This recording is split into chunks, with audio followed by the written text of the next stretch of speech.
બેન શું થયું હતું તમારી જોડે, શું ઘટના બની હતી? હા, હું એક પદ્મા હિતેશ રાઠોડ અને કિશનવાડી રહું છું. મારા હસબન્ડ આજે મારા સસરા 30 વર્ષથી ભાજપનું કામ કરતા હતા. મારા ઘરવાળા બી ભાજપને થોડો સપોર્ટ કરતા હતા. આજે અમારી બી એક સત્તા છે, અમારો બી એક ઉમેદવાર બનવાની બી એક તરક્કી હોય છે કે અમે બી એક ઉમેદવાર બને. તો આજે હું આમ આદમી પાર્ટીનો ઉમેદવાર બની, મને એક ટિકિટ મળી અને મારું ફોર્મ ત્યાં ઉપરથી ભાજપની સરકારે મારું ફોર્મ કેન્સલ કર્યું. તો બી મેં કશું બોલી નહીં, કેમ કે મારે નથી લડત. કેવું કે આજે ભાજપની સત્તા એટલી મોટી છે ને કે આજે આપણે ગરીબોને દબાણ કરીને બીવડાવે છે આજે. અને આજે ભાજપની રેલી નીકળી હતી અમારા કિશનવાડીમાં સાંજે 5 થી 6 વાગ્યાની અંદર. તો ભાજપની રેલી આવી તો મારા ઘરવાળા ત્યાં ઓફિસની નીચે ઊભા હતા. તો મારા ઘરવાળા ત્યાં ઊભા હતા અને ત્યારે હિતેન્દ્ર પટેલ અને યોગેશ પરમાર, અમારા ઇલાકામાં યોગેશ પરમાર છે જ્યાં ભાજપનો પ્રમુખ છે, તે 5-6 છોકરાઓ જ્યારે ગુંડાગીરી કરવી હતી એ આ બધો બનાવ બનાવીને એ આવ્યો હતો. આજે 5 છોકરાઓ બહારથી લાવ્યો હતો ગુંડા જેવા, અને મેં જોયા બી કે આ વિસ્તારના છોકરાઓ નથી, આ કોઈ બહારના જ વિસ્તારના છોકરાઓ છે. સાથે હિતેન્દ્ર પટેલ અને યોગેશ પરમાર અને 4 ઉમેદવાર, આ લોકોની સાથે મારા ઘરવાળાએ સાથે ઊભી રાખીને મારા ઘરવાળાએ વાત કરતા હતા હિતેન્દ્ર પટેલની સાથે. કે હિતેન્દ્ર પટેલને એવું કહેવામાં માંગ્યું કે મારી વાઈફને હું તમારી સામે નહીં પણ એક ઉમેદવાર તરીકે મેં ફોર્મ ભર્યું હતું આજે આમ આદમી પાર્ટીનું, તો તમને કેમ સારું ના લાગ્યું કે તમે મારી બૈરીનું ફોર્મ તમે કેન્સલ કરાયું? એમની સાથે ચર્ચા ચાલતી હતી હિતેન્દ્રભાઈ સાથે. ત્યારે સામેથી પેલા યોગેશ પરમાર આવીને ઉશ્કેરીને મારા ઘરવાળાને ધક્કો મારીને પાડી નાખ્યા.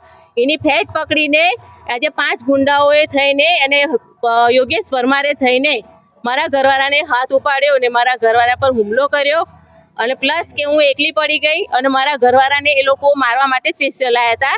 આજે ભાજપની જે ચૂંટણી છે લડતની લીધે નતા આવ્યા, એ ગુંડાગીરી તરીકે લોકો આવ્યા હતા. તમે શું રજૂઆત કરવા ગયા હતા અને તમારી જોડે હાથાપાઈ કરવામાં આવી? એમાં એવું રજૂઆત કરવા ગયા હતા કે મારા ઘરવાળા છે ને હિતેન્દ્ર પટેલની સાથે ઘર જેવા પહેલાથી સંબંધ હતા. આજે એમને હિતેન્દ્ર પટેલને એવું કહેવામાં આવ્યું કે તમે આ પ્રોબ્લેમ કેમ તમે ઊભી કરી, કે તમે મારી મિસિસનું ફોર્મ કેમ તમે રદ કરાયું, કયા કારણથી? આ ખાલી અનેક જનતાની આજુબાજુના વિસ્તારોમાં આજે 5 વર્ષથી એ લડીને આવ્યા. એમને કઈ સ્થાનિક મુદ્દા કે પેલું કે આપણે અમારા આજુબાજુ વિસ્તારમાં ગટર પાણી, આ રોડ રસ્તા, આ જે પાણી ભરાતું હતું અત્યારે છેક પગ સુધીને, તો ત્યાં સુધી કોઈ હિતેન્દ્ર પટેલ કે કોઈ બી આપણા કોર્પોરેટર અમને જોવા બી નહોતા આવતા. જ્યારે જનતાને જ્યારે જરૂર પડતી હતી ત્યારે કોઈ કોર્પોરેટર નહોતા આવતા. આજે ત્યારે તમારે વોટની જરૂર પડી ત્યારે તમે લોકો અમારી પાસે આવ્યા, બરાબર છે. આજે જનતાનો આથી વાત હતી કે જનતાને આ સમસ્યા છે, સમસ્યાને તમે હલ કરો. તો કે આપણે ગુનો લાગ્યો, આપણે બોલવાનો ગુનો લાગ્યો?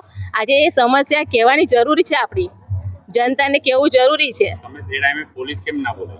એ ટાઈમે એટલી બધી બબાલ થઈ હતી કે સર મેં છે ને મને એટલી બધી બીક ઘૂસી ગયેલી કે હું એકલી પડી ગઈ અને મારા ઘરવાળા એકલા પડી ગયા. અને અમારા આજુબાજુના વિસ્તારના લોકો બધા લેડીઝોએ અમને સપોર્ટ કર્યો અને અમને બધા અમને ધાક ધમકી એવી કરવામાં આવી કે જે કરવું એ કરી લેજે, હું આગળ તને બતાવીશ. એટલે આજે એટલું વિચારવા જેવું છે કે આજે મારા ઘરે આવીને 5 ગુંડાઓને લઈને મારા ઘરવાળાને હાથ ઉપાડ્યો. તો એની કાલ ઉઠીને મારા ઘરવાળાને કઈ પ્રોબ્લેમ થઈ કે મને કઈ પ્રોબ્લેમ થઈ કે મારા છોકરાઓને બી કઈ પ્રોબ્લેમ થઈ મારા ઘરે, તો વિસ્તારના આજુબાજુના કોઈ બી પ્રોબ્લેમ થઈ એની જવાબદારી યોગેશ પરમાર અને ભાજપના કાર્યકર્તા હિતેન્દ્ર પટેલ ને 4 ઉમેદવારોની થશે. અને વધારે જો મારી સાથે કઈ બી બબાલ થઈ અને અમારા ઘરમાં કોઈની વ્યક્તિની કોઈ બી જાણહારી થઈ તો ભાજપની સત્તા ઉપર હું દાવો મૂકીશ.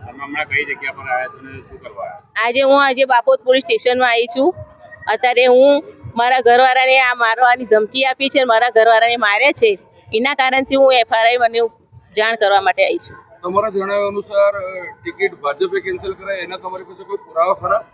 આજે પુરાવા સર એવા છે કે પુરાવાની વાત નથી, પૂછપરછ કેવું છે કે આપણે ખબર પડી જ જાય કે આપણે વ્યક્તિ કોણે આપણે ફોર્મ કેન્સલ કર્યું. એટલે સામે આપણી ભાજપે જ કેન્સલ કરવામાં આવ્યું છે ફોર્મ. મીડિયાની સામે બોલી રહ્યા છો, જે બી આક્ષેપ મૂકશો એ સત્તાવાર પુરાવા બી આપવા પડશે, એટલા માટે પૂછું. એટલે એમ કહું છું કે જ્યારે હું આમ આદમી પાર્ટીમાં હું ઊભી રહી સર, બરાબર છે, કે આજે આમ આદમી પાર્ટીમાં ઊભી રહી એટલે કોઈને બી સારું ના લાગે. બની શકે આ કોંગ્રેસ બી કરી શકે છે, ભાજપ હા એ વાત તો સાચી છે. કોઈ અપક્ષ પણ કરી શકે છે. તમે પણ એવું કહેવામાં આવે છે કે ના એવું નથી કહેતી સર, પણ હું એમ કહું છું કે જ્યારે ભાજપનું ફોર્મ કેન્સલ કરવામાં આવ્યું, બરાબર છે, પણ તમે જ્યારે ફેરી મારવા આવ્યા મારી પોળમાં તો તો તમારે હક નથી કોઈને મારવાનો. તમારો હક એવો છે કે તમારે પ્રણામ કરીને તમારે વોટ માંગવાનો હતો. તમે આ દાવો કરી શકો છો ભાજપ સામે કે જે મારઝોડ કરી છે એ ખોટી છે, પણ તમે જો અગર આ દાવો કરતા હોય કે એમને અગર તમારી ટિકિટ કેન્સલ કરાય છે તો એના પાસે તમારા પુરાવા છે? ટિકિટ કેન્સલ સર, મારા ટિકિટની વાત એ છે કે ટિકિટ કેન્સલ કરાઈ એ તો હું તમને કહું છું કે હું જાણું છું કે મારી ટિકિટ કોને કેન્સલ કરાઈ, બરાબર છે સર. અને સ્થાનિક મુદ્દા એ છે કે મારા ઘરવાળા છે ને આજે સંગઠન કચરા ડમ્પિંગ એટલે ગધરા માર્કેટ 4 રસ્તા કરીને અમારું કચરાનું બહુ મોટું ડમ્પિંગનું ચાલે છે. એ કચરા હટાવવા માટે લડત લડતા હતા મારા ઘરવાળા, બરાબર. તમારી કોઈ કેન્સલ કરે એનું નામ આપી દો. એને ટિકિટ કેન્સલ કરવામાં નામ તો હું સર આપીશ તો પછી હું તમને પછી કહીશ સર. પણ અત્યારે જે હું જે લડત લડવા આવી છું કે શું માંગણી છે? મારી એટલી જ માંગણી છે કે આ ભાજપની સરકાર આજે અમારા એરિયામાં ભાજપની રેલી નીકળી તો એ લોકોને જ્યારે વોટની જરૂર હતી તો શાંતિથી વાત કરવી જોઈએ. તો તમે ગુંડાગીરી કેમ કરીને બતાવો છો? આજે ગુંડાગીરી કરીને ગયા છે, પ્લસ કે મારા ઘરવાળા પર હાથ ઉપાડ્યો છે અને મારા ઘરવાળાને માર્યા છે, અને હું ઉંદર વચ્ચે પડી તો મારી પર બી હાથ ઉપાડવામાં આવ્યો છે. એ તમારો પરિચય? મારો પરિચય પદ્મા હિતેશ રાઠોડ. આમાં કારણ એવું ડરી ગયા હતા એમના કારણથી કે અમને ડર ઘૂસી ગયો કે મારે હવે શું થશે. હું એ વિચારમાં પડી ગઈ. મને છે ને આ બધું પબ્લિક તૂટી પડ્યું ને એ ગભરામણમાંથી મેં ડરી ગઈ કે હવે શું થશે. તમે ભાજપમાં કેટલા વર્ષથી કામ કરો છો? 25 થી 30 વર્ષથી. કયા એરિયામાંથી? હું કિશનવાડી શક્તિ ચોક, વોર્ડ નંબર? Ward number 5. આજના દિવસનો વિષય એવો છે કે અમારા વોર્ડ નંબર 5 આજવા રોડ કિશનવાડીમાં જે તે ફેરની નીકળી હતી અને જે ફેરની ફરવામાં આવતી હતી એ ફેરની અંદર 5 થી 6 વાગે જે ફેરની નીકળી હતી એના અંદર મારા પ્રશ્ન એક જ હતા કે આપણા જે વિસ્તારના જે ડમ્પિંગ યાર્ડ છે, પછી કિશનવાડીમાં પાણી નથી આવતું, રોડ રસ્તા ગટરોના પ્રોબ્લેમ છે, આની રજૂઆત મારી ચાલતી હતી હિતેન્દ્રભાઈ ડોક્ટર જોડે. એ મારી જે રજૂઆત 1 to 1 ચાલતી હતી એના અંદર યોગેશ પરમાર કરીને છે, પછી બીજા 2-3 જણ ડાયરેક્ટ મારા પર હાથાપાઈ કરી. એટલે મારો વિષય મેં એક જ કહ્યું કે આ સાચા લોકતંત્રમાં આવી ખરેખર દાદાગીરી હોઈ શકે છે. મારો વિષય એક જ છે આ. અને જે આપણે વિસ્તારના પ્રશ્નને લઈને અમે રજૂઆત કરતા હોય, દોડતા હોય, અમારું એક જાગૃત નાગરિક સંગઠન બનાવ્યું છે. અમે ડમ્પિંગ યાર્ડની આજે 6 મહિના 8 મહિનાથી રજૂઆત કરી ચૂક્યા હતા કે જે તે આ ડમ્પિંગ યાર્ડ છે તમે હટાવો. અમે શીતલ મિસ્ત્રીને રજૂઆત કરવા ગયા તો શીતલ મિસ્ત્રીએ એવું કીધું કે હિતેન્દ્રભાઈ પટેલ લાયા હતા, તો તમે તે એમને જઈને કહો. એ પણ અમે રજૂઆત કરી, પછી કલેક્ટર, કમિશનર બધી જગ્યાએ રજૂઆત કરી, પણ આનું કોઈ નિરાકરણ આવ્યું નહીં. છેવટે અમારે આજે એ જ પ્રશ્ન વિસ્તારના બધા ભેરા થઈને અમે એ રજૂ કરતા હતા. એ રજૂ કરતાની અંદર મારા પર હાથાપાઈ થઈ ગઈ અને મને એક જ વિષય કહેવામાં આવ્યો કે જે ભાઈ તને પછી જોઈ લઈશું અમે. એટલે જોઈ લઈશું એટલે આ રીતે ખરેખર સત્તા ભોગવવાની હોય છે, આ રીતે રાજકારણ ચાલતું હોય છે. પબ્લિકનો પ્રશ્ન પબ્લિક જવાબ આપી શકે છે, પ્રશ્ન કરી શકે છે. આ રીતે મારા જોડે હાથાપાઈ થઈ અને જે કંઈક જવાબદારી હું એક જ વિષયમાં કહેવામાં આવ્યું કે જે કંઈ મારી ફેમિલીને કે મારા વિસ્તારમાં કોઈને કંઈક આ અડચણ થાય તો એ બધી જવાબદારી ભાજપની રહેશે. એમનો પરિચય? મારું હિતેશ રમણ પેન્ટર રાઠોડ. તમે સાથ આપતા હોય બરાબર, પીઠ બર કરવાની જરૂર છે તમારે. અમે ત્યાંથી લડીએ ત્યાંથી બરાબર. અમે આટલા વર્ષોથી ભાજપનો સાથ સહકાર આપતા હોય બરાબર, અને ભાજપનો સાથ સહકાર આપતા હોય તમારા માટે લડ્યા હતા. આ બધા આપણા પરિવારને બરાબર. બંધ કરી દે કહું છું. હા હા હા, તમે શું કીધું? તારી વાઈફ ફોર્મ કેમ ભર્યું? ના પણ એ તો કરો બરાબર છે. તમે મને સેટિંગ પૈસા માટે જ બોલાવ્યો, પૈસા માટે આવ્યો ના? જો મારી પાસે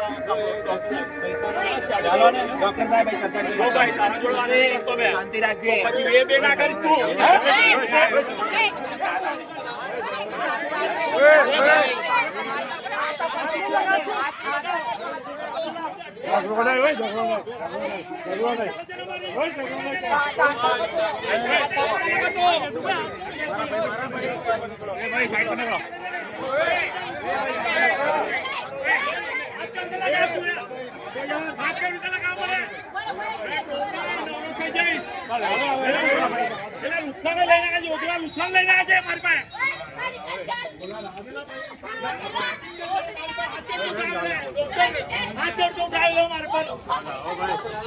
બધો વિડીયો લેજો, આ બધો ઇસ્યુ પેદા કરી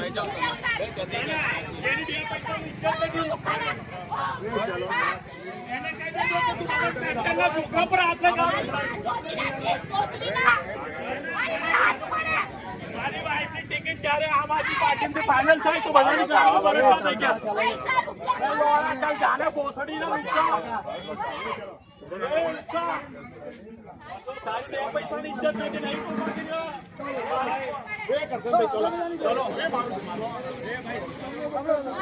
બે અમે સાથે વાત કરો, ભાઈને ખોટા અમે સાથે. ચલો ભાઈ, ચલો.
ખરાબ લાગે તમારી ગામમાં ના તાકાત તો ઉપર લડવા નીકળ્યા છે બેઠો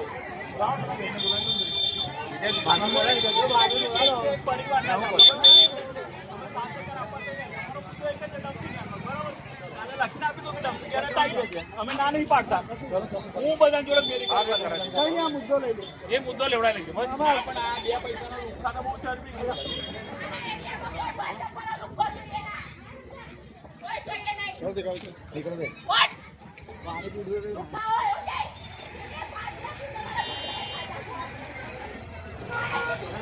ખાવા તો વાર કેટલી લાગે તમારી માને જોડું તમારા જોડે ઉઠો પાય આવો તમે